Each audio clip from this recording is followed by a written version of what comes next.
That was powerful. Thank you. That's an understatement, huh? There's your microphone. Thank you for all of the work that you put into that film. How many photos are in the film? There are 954 photographs in that film. And how many pictures did you review to edit to 954? Well, I'm going to give you round numbers for that. Yes. I think we reviewed about 15,000 images, between 15 and 16,000 images, and then we sourced through crowdsourcing another 5,000 to 6,000 family photographs that we sourced. Having worked as a magazine editor for many years, I know you have to look through thousands of images. And this was way before digital. There are probably hundreds of thousands you have to look through now.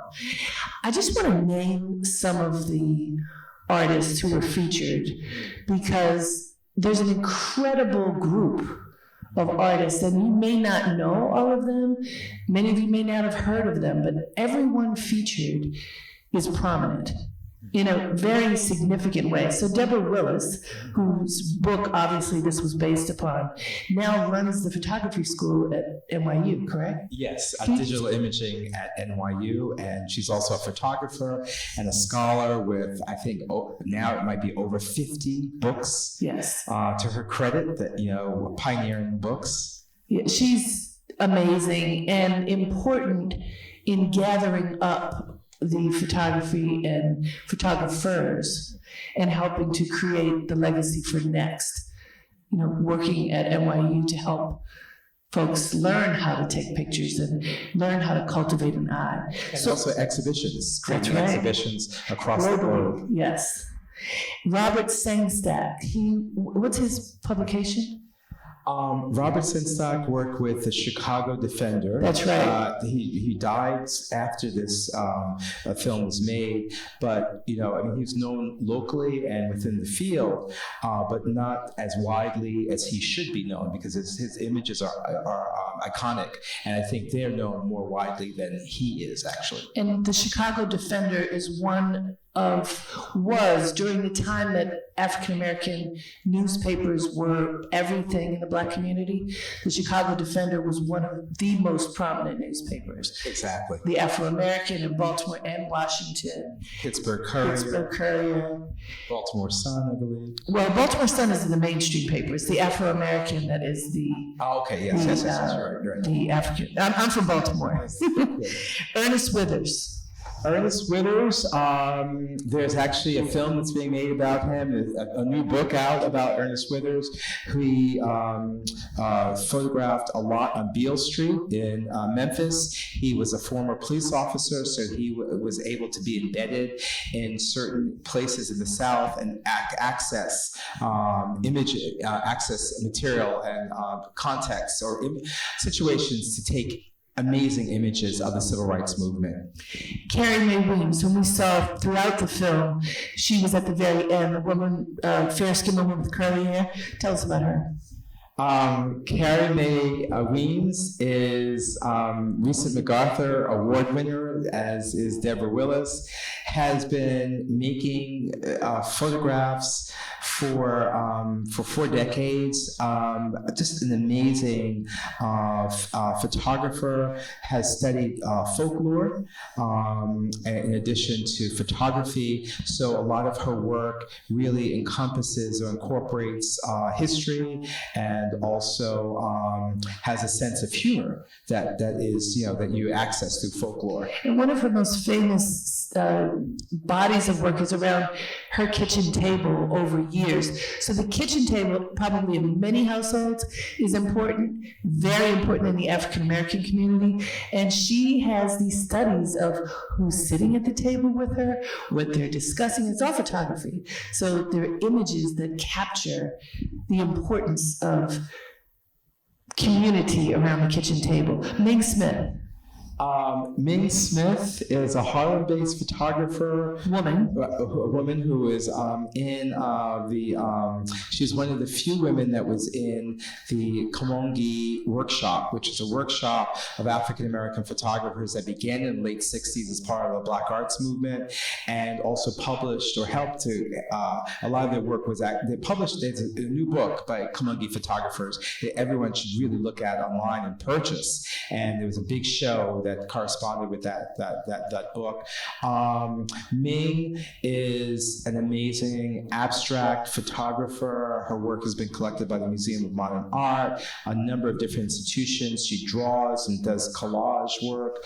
And she was the one who spoke about the spiritual. At the end, you saw the photographs with the little babies. At the very end, there's so many images that we saw. If I draw upon some of the later ones, you'll remember. But those were hers. As well as, I don't know if people recall at the beginning, there was the idea of shooting the gun versus the camera, and she did a self-portrait of her, and you see her holding the camera as well as nursing her son, Mingus. Yes. So, yeah. Jean Latusme Ash, who did this amazing book called The Fusky Island about that part of our country, and she was married to the legendary Arthur Ashe. Yeah, and she also did the first book about Black women photographers. That's right. And she identified an African American or a colored woman photographer. According to the census, the earliest one is 1840. So, Rich, I mean, I could go on and on and on, but you really did till the soil to find the creators who have been so important. Of course, James Van Der Zee, back in the day, we saw those images of Black families presenting themselves so beautifully. We saw that generation to generation, from the soldiers even before him to today. I want to give some context now, because we are living in a time that we have to remember. You say in the film, then and now. And this could get a little prickly, but that's okay. Today. Yeah, we finished the film when Obama was in office. I don't know what that means, but we had some joy. Today, someone who worked for 10 years for the President of the United States called him a racist. Today. What does it mean image-wise when we think of the images that we see today of African American people? The predominant images do not look like what we saw in your film. What I see are people going to jail, people who look dangerous, who are killing or somehow hanging on the corner or whatever they may be doing. The images don't look like the images in my family or my community. What does it mean that there are these negative images and then we have someone calling the President of the United States racist? In our imagery, what does it mean? Well, that's a large question, and I think I'll tackle the issue of representation, because that was something that was very clear for me in the making of the film, that there is, I mean, I don't know if it's more than a river. It's just like, well, maybe that's, it's this huge force of this negative representation, or I don't even want to say negative representation, I want to say representation that works towards dehumanizing African Americans. And when I say dehumanizing, I mean representing them in a way that is, quite honestly, similar to the way Nazi Germany represented the Jews before they took them to the concentration camps, in the way the Hutus described and represented more on radio, verbally, the Tutsis before the country in Rwanda started slaughtering that genocide. So there is a real, I mean, it's such a force that in some ways I feel like what Black photographers, really, almost kind of, I mean, I don't know what the apt metaphor is, but it's a huge force, but it doesn't mean don't stop fighting. Well, for our representation, for our humanity. I mean, I think that is a universal thing. I think every person at some point, we have to get to a point. We get to a point where we say, okay, what are we going to be today? Are we going to embrace our humanity, or are we going to embrace this other thing? And I think that what the film really was trying to do was to create a framework so that people who were able to see it were able to discuss this issue of representation. Because we have one person, one vote. But we also have representation in popular culture, which determines the limits that one can go to or one can experience, the type of life one lives. And to be fair, because I do not want to be on one political side or another. Last week, we saw, or 2 weeks ago, blackface. These were Democrats in Virginia. And they were in Virginia, but the image of blackface that we saw in your film, juxtaposed to beautiful family portraits, it made my heart sink. And can you speak about what blackface meant during that time and how it was used to marginalize African American people? Well, it's a large subject because you can also talk about vaudeville and popular entertainment, and the craftiness of blackface is that it was so linked with the entertainment, so that you were enjoying yourself at the same time you were kind of affirming a certain superiority to based on someone else's inferiority. And it was so popular that it was the only way at one point African Americans could be seen on stage. They made themselves in blackface. But I just wanted to tell a story. When I was doing this the film, I was going to therapy as well. And talking about issues around my father, and why did he take pictures, and what was and trying to understand a lot of different things. And my therapist, I showed him at one point, we got a trailer, and I showed him the trailer for the film, and he started crying. He's in his he's in the 70s. He said, "Oh my God!" He's from Connecticut. He grew up in Connecticut, Italian American, and he said, "I never knew that every year when we did our play in blackface here in Connecticut, that it was causing harm to someone else, but that way was just what we did, and it was how we it was this formal school play, and so the way in which this tide of dehumanizing representation it swept, or was so ubiquitous, it was everywhere. It was in the newspapers, in terms of who was a criminal. It was in this popular entertainment that kids would engage with, grow up with, and be a part of, and think it was totally fine. And so we have it as a country. We need a truth and reconciliation moment around it. We do. I've talked to entertainers who are still living, elders who participated in making themselves up in blackface, because, as you say, that was the only way that they could work. And what has happened culturally is there's so many things that we at this moment, meaning African American people, have assumed, have chosen to do in order to survive, and kind of twisted it and tried to turn it into something that would be positive, when in fact, that's why you end up in therapy, because it doesn't make sense. I wonder who saw in the New York Times this morning, there was an article, a book review about a book called They Were Her Property. Is anybody aware of that? Yes, it was written by a woman named Stephanie Jones Rogers. She's a historian. And it's about the role of white women during slavery, and how very often they have been presented as having to acquiesce, but in fact, this book points out, it's historical reference, that they often were the worst perpetrators. Well, I think we have to, for me, I think it's really important to think about the diversity of representation. That's why I stop myself from saying negative. I think it's really important to have a diversity of representation.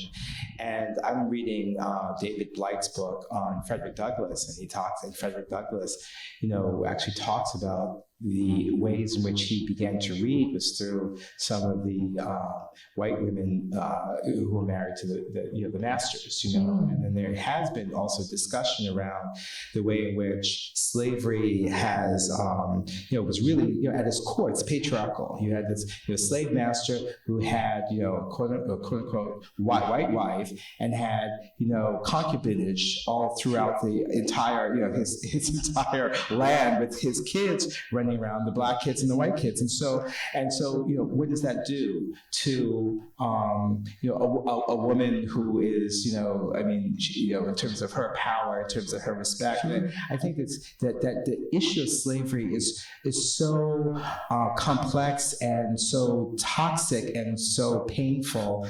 And, as a country, we're just beginning to touch upon it. We saw in images in your film, there were many darker women with children who looked like they were white. Now, were sometimes those not their children?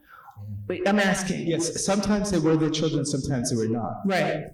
And actually, Deborah, are you back there? Could you bring that bag up that I have on my chair? I brought something to share with you. Thank you. Forgot to bring it. The complexity of our families and how we present, how we are represented, how we represent the array of everything. What did that mean for you as you're looking at those as you were, selecting those photographs? Thank you.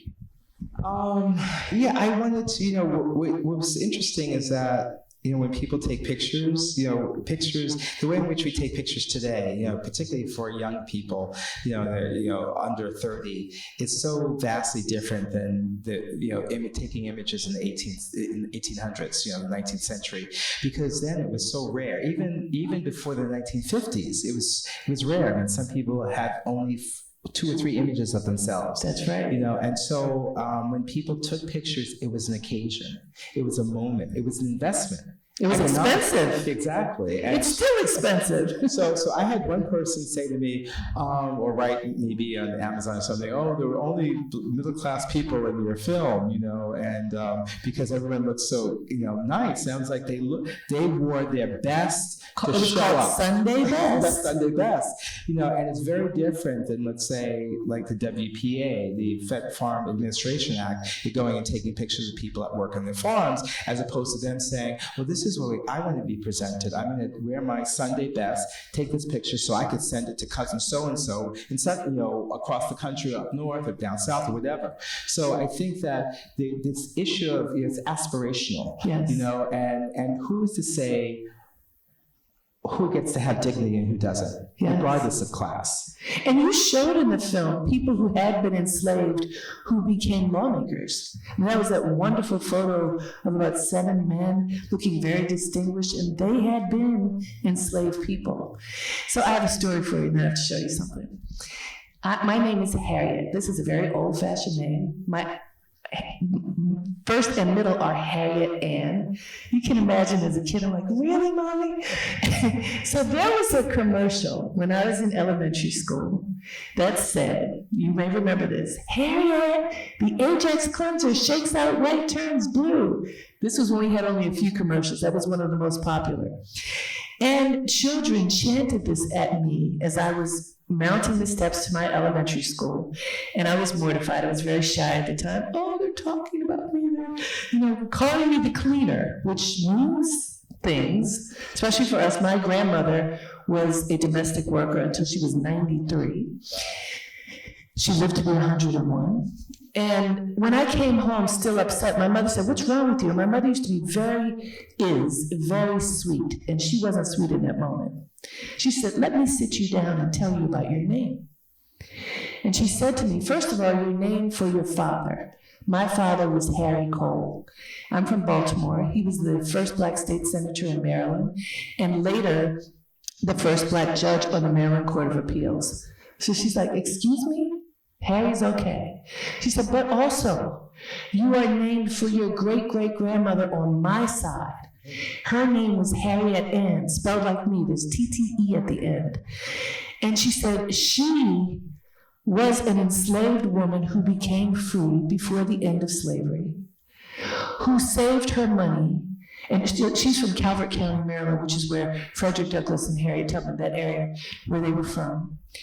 She walked from Calvert County to Annapolis, which is about 40 miles, to buy her husband and children from the auction block before they were sold. And my mother said, Wow. The next time somebody says something to you about your name, you need to understand that you must claim your name and live up to your name. And I want to show you, because of your film, I rediscovered, I have two things to show you. This is a copy of her manumission papers. So a manumission paper, this is when the proof that you're free. And in order to walk around during the period of our enslavement, you had to have your papers, or else you would be captured, beaten, possibly killed, but certainly returned to whoever owned you. Harriet Ann was free. And and this is a daguerreotype of Harriet Ann. Wow. So my mother's 89. She recently gave this to me. And this is the woman for whom I'm named. Later you can come up and see it. But you inspired me to bring this because I rewatched your film yesterday and pulled this out. These are the images that we need. And when we don't have images of our family, however far back they go, that show us who we are, who we have been, from where we come, and what we stand for, what it means to be from a family of dignity. Look at me. Yes. Then what happens? Get the shot. You know, and so I thank you for reminding me of this, because I think many times today, people name their children all kinds of things that don't mean anything that's part of their legacy. I question that. But also, we as families are not necessarily telling each other who we are and what our legacy is. And that leads into the project that was spawned from this project. Because when was Through a Lens Darkly made? Through a Lens Darkly, we started in 2003, and in earnest started shooting 2006, 2005, 2006. But the project that emerged alongside it actually is called Digital Diaspora Family Reunion. And I have been making these kind of personal films, mining my family archive since the 90s. And so I never had a chance to do a community engagement project. And I wanted to do that, after this film. But I said, after this film, I'm going to be too tired. I'm going to work right on my new project. When did this come out? This came out in 2014. Right. And so we started Digital Diaspora in 2009. And one of the things we realized, we went and had a workshop and did a prototype for an online version to what you just did. And we started shopping around, and lo and behold, people started asking us to come and do a live version of it. And so we were in the roadshow business. We started going and touring with people. And ironically, we sourced a lot of our family photographs through the Digital Diaspora Family Reunion Roadshow. And it was there, not only did we source photographs from them, and that wasn't our intent, but I also came up with the idea of the family album through that parallel project. And so it influenced the film, doing all this community. So we actually have been traveling now for 10 years. We've gone to 60 different cities across the country, also twice in Canada, once in Brazil, Ethiopia, Europe. And now it's spawned into a television show, which is going to be broadcast in June of 2019, called Family Pictures USA. And it goes to different communities and looks at cities and rural communities through the lens of the family album, inviting all different races, ages, ethnicities, religions to tell their story. And out of that, we make these programs. I think this is exciting that, you know, the concept of what we know as Antiques Roadshow, that's the most famous one, but to have people not just bring their relics, but bring their photos, the treasured photos, and share them with each other is so important. And what would you say are some of the takeaways that you have gotten from engaging people in all of these places around the country and the world as you've been working on this project?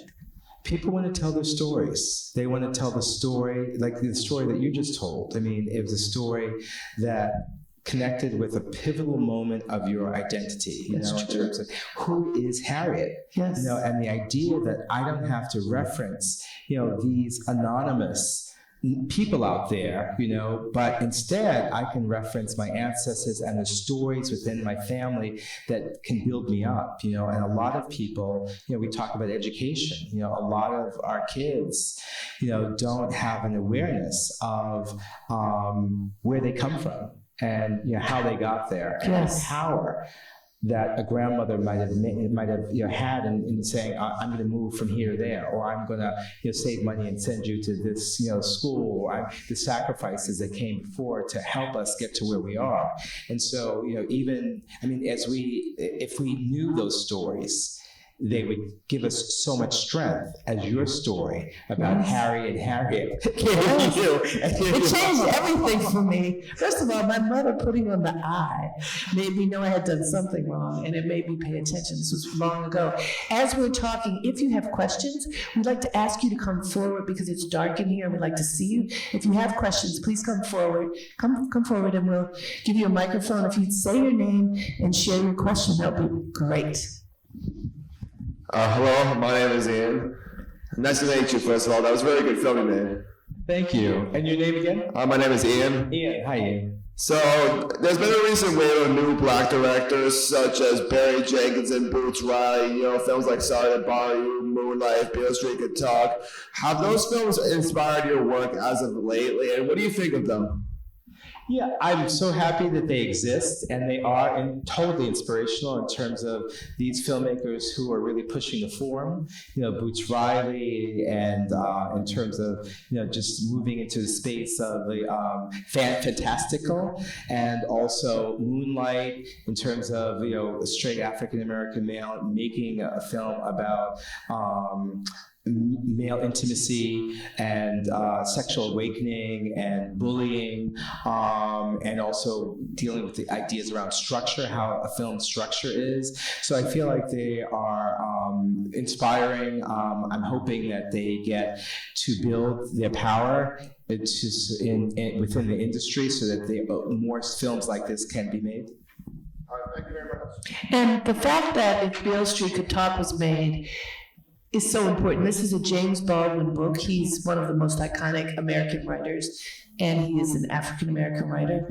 That film was made because his way of storytelling was very specific and visual, and it won an Oscar. Yes. We need you to come over though, because we want to hear you and see you. They're okay. And anybody else who wants to ask a question, please come on up. Okay. Thank you, Ian. First of all, amazing. That was amazing. I thought. What's your name? Oh God, really? Renee Seiler. I looked at the pictures and I thought that looks like every photo album that I have in my home, and. So when you were talking about that, I thought that made a lot of sense, that it was such a juxtaposition with what we see in images and what we all know from our own home lives. And I just thought that it's interesting. I don't know if you guys have been following the controversy over Green Book and why it's so important to have our story told by our people through our lens. And Green Book is a perfect example. So anyway, go ahead and thank you very much. Well, it's perfect timing because I was going to bring up Green Book. And from just adding to what Renee is saying, First of all, I'm really happy for Mahershala. I'm happy that Octavia Spencer was a producer. And unfortunately, the story is not told accurately. Okay, that's common in Hollywood. Do you know the story of Green Book? Yes. Would you please? Why don't you share? You want me? Okay, so the Green Book, for those who don't know, the Green Book was an actual book that was created to help African American travelers during the time of Jim Crow, because you may have heard, you know about the colored and white toilets and water fountains. Literally, people would have to stop on the side of the road to go to the bathroom for the most part. They would bring their own food and often drive more than 24 hours in order to get to a safe place. So there was the Underground Railroad during slavery that was a network of people's homes and other places to safely house people. After slavery, there was still a need for a place to stay because traditional establishments would not allow Black people to stay. And so the Green Book was a roadmap to where you could pay to stay at some kind of a lodging, bed and breakfast, somebody's home, a hotel or a restaurant throughout the South in particular, because it was in the South where Jim Crow was so predominant. And the film tells a different kind of story. And it was also, there would never ever have been a white driver of a Black person going down south and following the Green Book. So there was a lot of creative license. Yeah, I mean, I think that there's, it's interesting that you have, I just wrote an article with a bunch of other filmmakers around, there's the projects that are getting greenlit often in this multicultural age, as American demographics shift, tend to be, white filmmakers who are making films about, people of color. But I think that, my critique is that they aren't necessarily incorporating the voices of the communities they're making films about, other than figureheads, and going back and like really seeding, if you look at, it's one thing, you have Spike's amazing films, but you look at Spike's career and you look at Hollywood and you see how many actors and people in the industry as a filmmaker, people in the industry. I just hired, or a few months ago, I hired an editor who worked in Spike's shop, who came up, Well, so Sam Jackson is one of the people who got his launch from Spike Lee. Yeah. Ruth Carter, who won the costume design award for Black Panther, got her start. Halle Berry, Wesley Snipes. I mean, the list goes on and on and on and on. He has given so many people opportunity. I also and behind the camera too. Absolutely. Ernest Dickerson, Monty Ross. I mean, there's all different. So many. Sam Pollard. So many different filmmakers. And I also would just like to say, to make sure that this is not the message that you're hearing, anybody can make a film about any kind of experience. It is not to say that white directors and filmmakers should not make stories about Black experience. That is not it at all. It is do the research, make sure you tell an accurate story. We can tell each other stories. They're our stories. I think we need to hold people's feet to the fire to say, tell the truth. Exactly. And some of those, if they had a diverse crew, some of these issues would have been raised much earlier, and they could have been dealt with, or at least there's it would impact the final project. When you think about the images that appeared in Through a Lens Darkly, you did a lot of juxtaposing of the positive and the challenging, the light and the dark. What were you hoping for an audience to experience when you did that juxtaposition of imagery? I really wanted them to see, or to acknowledge this kind of issue that we are caught in, around this war of representation, and that it's not something that just came to be recently, that it's it's embedded in the visual culture of America and the psyche of America and our psyche. I mean, I think a lot of that brainwashing, is believed by African Americans or other ethnicities. It's not just and so it's and you come to believe it's like akin to you believing that what those kids were saying and calling you in terms of Harriette was true. Well, and I did mention the other side of it is my grandmother, whose name was Carrie, who was born in 1889, so she was born just after slavery. The only work she could do as an uneducated woman was domestic work. And I remember at one time, I was in probably junior high school, and I was mad that she still had this job. She was working for wealthy white families in Baltimore. And I said, why do you have to do this? This is in the early 70s, Black Power. And she sat me down and she said, don't be mad about what I'm doing. I love my work. And I love the people I work for.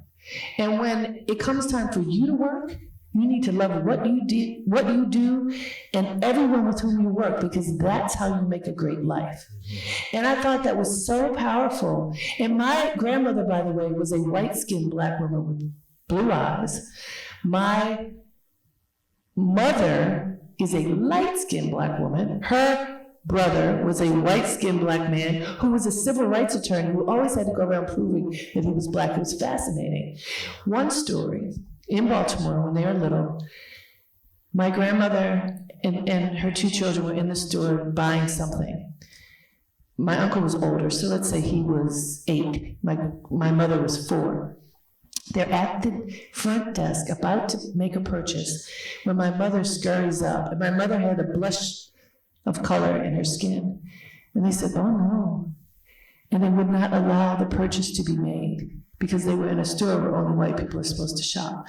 So that sense of passing, which means passing for white, my grandmother only did it when she wanted to buy food or something.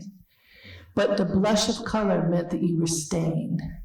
And that's why that young woman who John Penderhughes was talking about, beautiful, dark-skinned woman with the, full afro. My cousin Peggy. Oh, is she your cousin? So beautiful, but for her to not recognize her beauty because of her skin tone, that exists still today. Well, you asked the question about what I wanted people to take away. I really want them or us to reconcile with our shame, and how do we do that? Well, you have to heal. You have to education, healing, inner work, talking about it. Not having it not airing the dirty laundry, but actually, saying this is who I am, and breaking the shame, because the shame hides in the shadows, right? Yes, and does. so, and it ekes out, in the way in which you taunt somebody else, with the pain that you're feeling. I think travel helps too. When you go to other parts of the world and see the way that other people live and see people who look like you, whatever you look like, there are people in other parts of the world who look like you, but especially for people of African descent, because we do not know from where we come. Because of slavery, the names were changed and everything got cut off. But I know the first time I went to Africa, I went to the Ivory Coast, I was just amazed to see these people who, I grew up interested in fashion, and I went there and saw boys making their own cloth on looms on the ground. And then you go into the market, and they had on American jeans wrapped in their cloth, as proud as they could be with all this amazing natural hair or designed braids and different things. And it changed my understanding of, it expanded my understanding of beauty. My father, who I mentioned to you, he was a judge. He was a dark-skinned man who became a judge in the 50s. So that was unusual. When I was wearing my hair natural back then, I would come home and he would hand me a comb and say, you cannot sit at this table without combing your hair. And it broke my heart. I later understood. All he knew was, if you conform, you have an opportunity. He became the top. He became a judge when Thurgood Marshall became a judge. When people didn't, especially dark-skinned people. So I forgive him for not understanding that I can claim my natural hair and be successful. But that continuum of our history, how do we build from then to now? As we part, what do you share? I mean, I think you hit the nail on the head, the forgiveness. You know, I forgive myself for my transgressions against myself and others. You know, I forgive my parents or grandparents.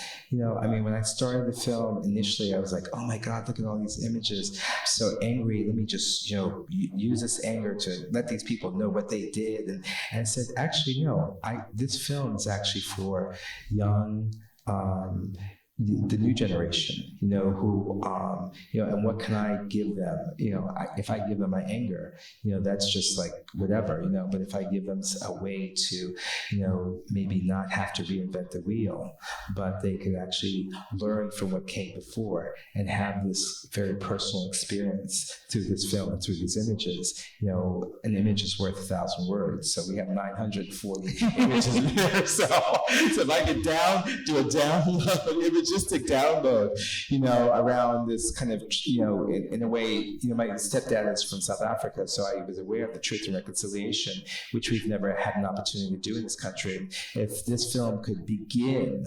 to point in that direction, then I'd be happy. Well, and as we watched the film, weren't there so many different emotions that came up? I mean, I had tears, I smiled, I laughed a couple times. It wasn't a whole lot of laughter, but there was a lot of emotion. And when we have that catharsis, then there can be a clearing. Well, we thank you so much. Thank you. Well, I think the film is so amazing to see in a community of people. So thank you. Thank you. And when can we look for your family portraits? Okay, well, I should have said this earlier, but people can follow us on Facebook, Family Pictures USA, or Instagram, or Twitter. The series is going to be broadcast prime time on PBS nationally, starting the third week of June, so that's June 18th, I believe, and following the 3 subsequent weeks. And you could also follow me personally on Twitter, or Facebook, or Instagram, Thomas Allen Harris. And yeah, thank you. Thank you very much.